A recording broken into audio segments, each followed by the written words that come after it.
നമസ്കാരം. Raft of ഫുട്ബോളിലേക്ക് അവർക്കും സ്വാഗതം.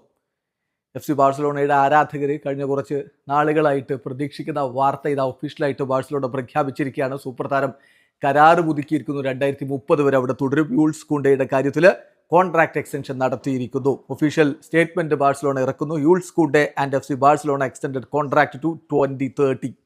തീർച്ചയായിട്ടും ബാഴ്സലോണയിലേക്ക് എത്തിയതിനു ശേഷം മികച്ച പ്രകടനം തുടരുന്ന താരം ഹാൻസി ഫ്ലിക്കിന്റെ ആ ഒരു പ്ലാനിൽ വലിയ പ്രാധാന്യമുള്ള കളിക്കാരനാണ്. Agreement reached between FC Barcelona and the player Jules Kounde to extend his contract with club until 30th June 2030 എന്ന ഒഫീഷ്യൽ സ്റ്റേറ്റ്മെന്റിലൂടെ FC ബാഴ്സലോണ പറയുന്നു. ഏതായാലും ഇപ്പം മറ്റൊരു പ്രധാനപ്പെട്ട കാര്യം നമ്മൾ ശ്രദ്ധിക്കേണ്ടത് 2022-23 അദ്ദേഹം സെവിയയിൽ നിന്ന് FC ബാഴ്സലോണയിലേക്ക് ജോയിൻ ചെയ്യുന്നത്. അതിനുശേഷം ബാഴ്സലോണയിൽ അദ്ദേഹം വിങ് ബാക്ക് ആയിട്ടാണ് അദ്ദേഹം കളിക്കുന്നത്. സെൻട്രൽ ബാക്ക് ആയിട്ടും അദ്ദേഹത്തിന് കളിക്കാൻ പറ്റും. തീർച്ചയായിട്ടും ഫ്ലിക്ക് അദ്ദേഹത്തെ മികച്ച രൂപത്തിൽ ഉപയോഗപ്പെടുത്തുകയും ചെയ്യുന്നുണ്ട്.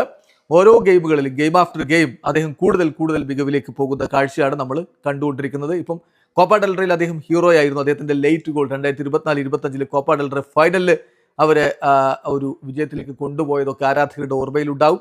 താരം അവിടെ നിന്ന് വിട്ടുപോകാതിരിക്കുക എന്നുള്ളത് പ്രധാനപ്പെട്ട കാര്യമായിരുന്നു. അതാണ് ഫ്ലിക്കിന്റെ പ്ലാനിൽ ഉണ്ടായിരുന്നത്. അതിപ്പോൾ സംഭവിച്ചിരിക്കുന്നു.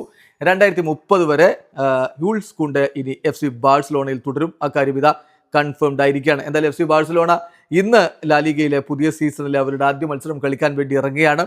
ഇന്ന് രാത്രി ഇന്ത്യൻ സമയം 11 മണിക്ക് മയോർക്കെതിരെ എവേ മത്സരമാണ് അവർ കളിക്കുന്നത്. സ്റ്റാർട്ടിംഗ് ലൈനപ്പിൽ കൂണ്ടെ ഉണ്ടാവാനുള്ള സാധ്യത കുറവാണ് എന്ന റിപ്പോർട്ടുകളാണ് ഇന്നലെ പുറത്തേക്ക് വന്നിട്ടുണ്ടായിരുന്നത്.